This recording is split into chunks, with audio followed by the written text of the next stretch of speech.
अस्सलाम वालेकुम, welcome to the career corner. This is Majid Hussain. अॼु असांजो पाकिस्तान अफेयर्स जो टॉपिक है मुग़ल एरा।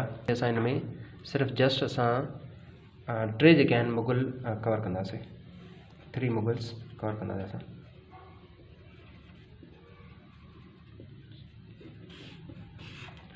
मुग़ल एरा असल में शुरू थिए थो पियो 1526 खां। उनखां पहिरियां थोरियूं 2 पॉइंटूं यादि हुजनि, थी सघे तो MCQs में अची वञनि, उहे इम्पॉर्टेंट आहिनि। त मुग़ल कोर्ट में त लैंग्वेज कहिड़ी ॻाल्हाई वेंदी हुई, त उहा ॻाल्हाई वेंदी हुई पर्शियन, फ़ारसी ॿोली ॻाल्हाई वेंदी हुई। सही आहे। या वरी मुग़लनि खां पहिरियां जेको आहे कंहिंजी हुकूमत हुई, कंहिंजी डायनेस्टी सब कॉन्टिनेंट ते, त उहे केरु हुया? उहे हुया लोधी डायनेस्टी वारा हुया। सही आहे। हाणे असां चऊं था पहिरियों मुग़ल एम्पायर जे पहिरें जेके पावरफुल एम्पायर ते जंहिं हिन फाउंडेशन विधी मुग़ल एम्पायर जी, त उहो आहे असांजो बाबर। उहो आहे बाबर मुग़ल। त असां हिन में हिन जूं हूअं त हिननि जी जेका आहे वॾी हिकिड़ी लाइफ स्टाइल आहे, उन्हनि जा एडमिनिस्ट्रेटिव रिफॉर्म्स आहिनि, मिलिट्री रिफॉर्म्स आहिनि, हुननि रेवेन्यू ते कमु कीअं कयो, छा हुननि ठारायो, केरु कंहिंसां किथे विढ़ियो, ऐं हुनजी जेका एटीट्यूड कीअं हुयो। त इहे शयूं असांखे डिस्क्रिप्टिव लाइ खपंदियूं आहिनि। त असां जीअं त हीअ 1 पेपर जी तयारी कयूं था, त हिन जी जेके मोस्ट इंपॉर्टेंट शयूं जेके MCQs में अचण वारियूं आहिनि उहे कवर कंदासीं। उहा कहाणी असां ॿुधाईंदा वेंदासीं त जीअं स्टूडेंट्स खे थोरो आसानी सां यादि थिए, छो जो कहाणी ॿुधाइण सां माण्हू खे जेको आहे न सुठो हिकिड़ो जेको आहे कैचिंग पावर मिलंदो आहे, थोरो कहाणी ज़रिए माण्हू यादि करे वठंदो आहे। त बाबर असांजो जेको आहे इहो असल में ॼायो हुयो असांजो फरगाना वादी में।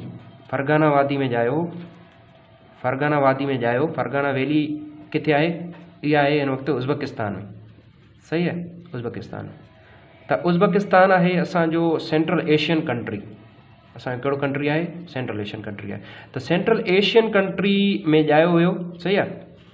असल में ही सब कॉन्टिनेंट यकदमि न आयो हुयो इन्वेड करणु। हिन पहिरियों सेंट्रल एशियन कंट्रीज़ में हिन ॾाढा हमला कया हुया। सही आहे। उहो त फ्लॉप थियो, त पोइ उनखे जेको आहे गाइड कयो वियो त सब कॉन्टिनेंट तरफ़ तव्हां पंहिंजी जेका आहे क़िस्मत आज़मायो। त पोइ हीउ जेको आहे अची करे पोइ बाद में अची करे सब कॉन्टिनेंट जेको आहे उन फतह कयो। त सब कॉन्टिनेंट में हिते जीअं त मां पहिरियों तव्हांखे ॿुधायो त लोधी डायनेस्टी हुई। सही आहे। त उन्हनि जो आख़िरी हिते जेको लोधियुनि जो हुयो उहो हुयो कहिड़ो? इब्राहिम लोधी। त हिते हुयो इब्राहिम लोधी सब कॉन्टिनेंट में, इब्राहिम लोधी। सही आहे। इब्राहिम लोधी हुयो। त इब्राहिम लोधी खे अची करे बाबर जेका मोस्ट फेमस असांजी बैटल आहे फर्स्ट बैटल ऑफ पानीपत। त फर्स्ट बैटल ऑफ पानीपत में जेका असांजी कॾहिं लॻी? 1526 में अची करे उनखे डिफीट कयो। ऐं उनखे डिफीट करण खां पोइ असां ऑफिशियली जेका आहे उन छा कयो? मुग़ल एम्पायर जो क़याम कयो। हिकिड़ो मुग़ल एम्पायर खे छा कयईं? उनजे क़याम कयईं। सही आहे। त हाणे बाबर असांजो घणा साल रहियो? 1526 टू उन हुकूमत कई 1530 ताईं। ही सिर्फ़ु 4 साल रहियो। त हाणे हिन जा जेके मोस्ट इंपॉर्टेंट MCQs अचण जहिड़ा आहिनि त उहे कहिड़ा आहिनि? त मिसाल तौर ते हिन जो ओरिजिनल नालो छा हुयो? बाबर त जस्ट हिकिड़ो माना 1 वर्ड नालो आहे न। त हुनजो असुलु नालो हुयो ज़हीरुद्दीन मोहम्मद बाबर। ज़हीरुद्दीन मोहम्मद बाबर। सही थियो। त हू कंहिंजो पुटु हुयो? इहो बि अची सघे थो MCQs। त हू हुयो उमर शेख मिर्ज़ा जो। कंहिंजो? उमर शेख मिर्ज़ा जो। सही आहे। हुन कंहिंखे हारायो? असां चई आहियूं फर्स्ट बैटल ऑफ पानीपत में कंहिंखे हारायईं? इब्राहिम लोधी खे हारायईं। त हिन जी जेका ऑटोबायोग्राफी, ईअं सभिनी मुग़ल्स जी हिकिड़ी ऑटोबायोग्राफी पोइ या उन्हनि पाण लिखी या उन्हनि ते उनजो जेको वेझो साथी हुयो उन लिखी। त हिन जी जेका हुई उहा हुई तुज़के बाबरी। त मोस्ट फेमस बुक आहे तुज़के बाबरी। त अगरि MCQs अची वञे त बाबर जी जेका ऑटोबायोग्राफी आहे उन ते जेको लिखियलु किताबु आहे त उहो छा आहे? त उहो आहे तव्हांजी तुज़के बाबरी। त हिनखे तव्हां लिखंदव ऑटोबायोग्राफी। सही, ऑटोबायोग्राफी। सही थियो। उनखां पोइ हिन सिर्फ़ु इहा बैटल ऑफ पानीपत न विड़ी, ॿियूं बि जंगियूं विड़ियूं काफ़ी सब कॉन्टिनेंट में। जेका मोस्ट फेमस आहे हिन जी ॿी हिकिड़ी जंग जंहिंमें हिन माना जेके स्ट्रॉन्ग अपोनेंट्स हुया उन्हनि खे बि डिफीट कयो, त उहा आहे हिन जी बैटल ऑफ कानवा।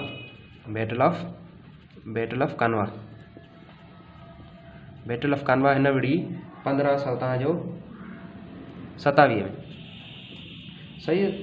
सही थियो।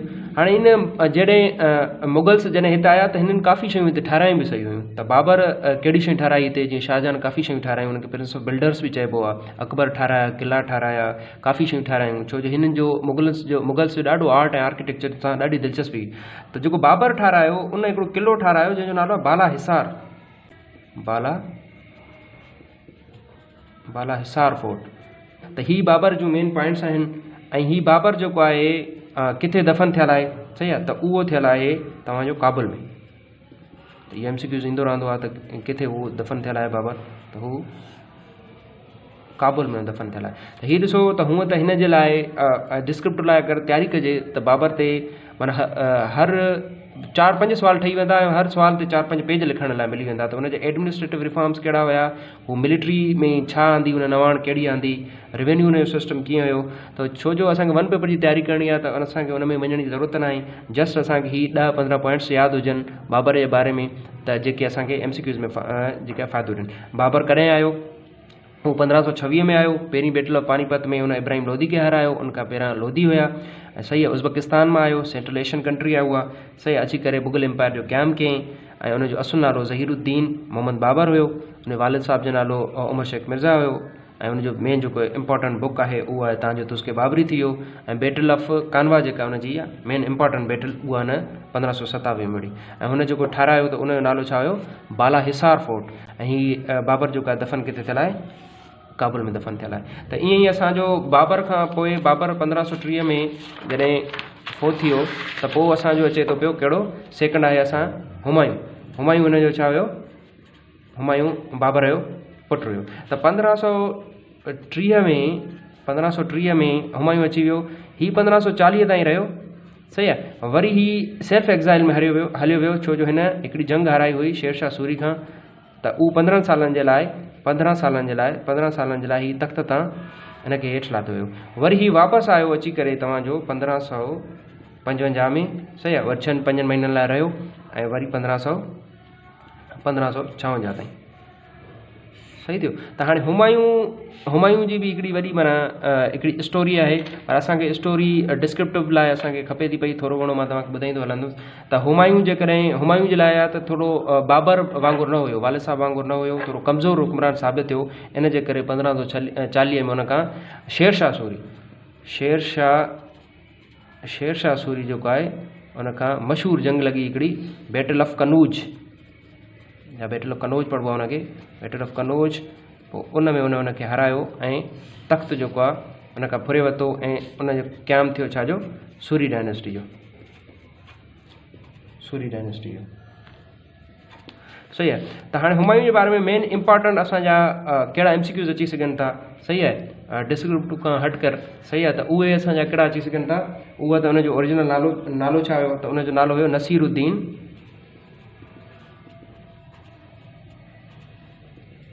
नसीरुद्दीन मोहम्मद हुमायूं।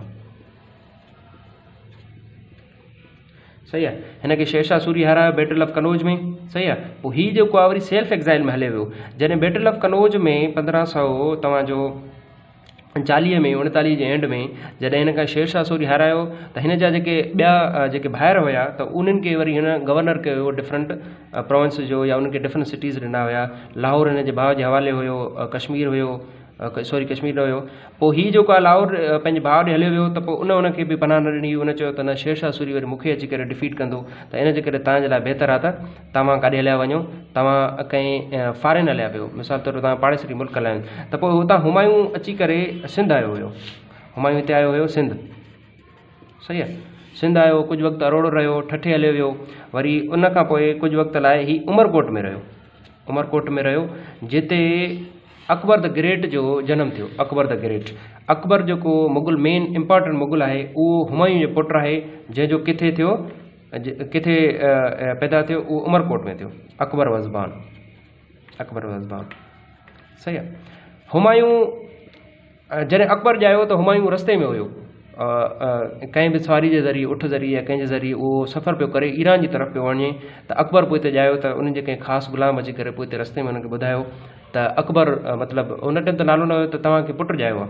सही आहे, त पोइ हुमायूं वापसि न अची सघियो, अकबर खे ॾिसण खां बग़ैर ई जेको आहे उहो हलियो वियो किथे, ईरान हलियो वियो। पोइ हीउ हुमायूं जेको आहे शाह ऑफ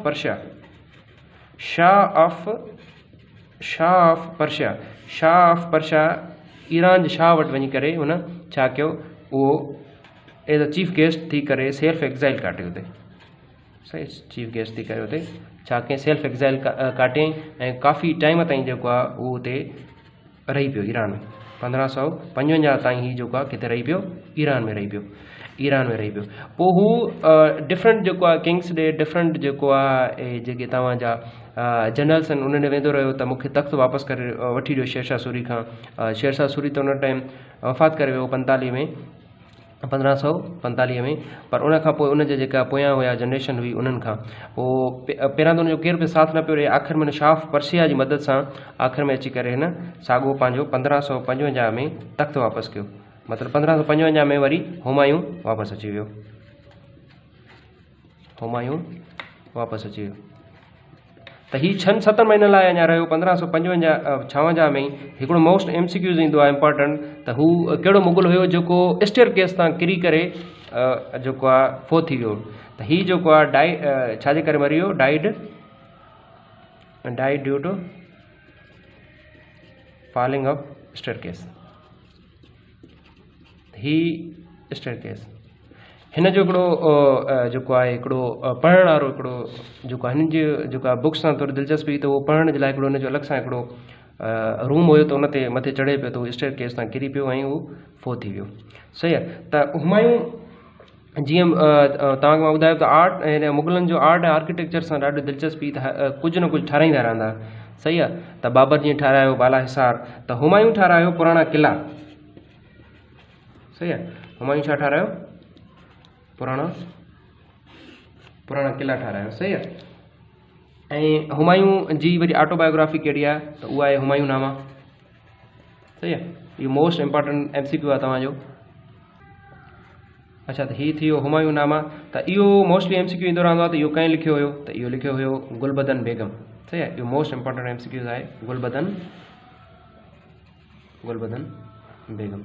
त हीउ थी वियो असांजो हुमायूं।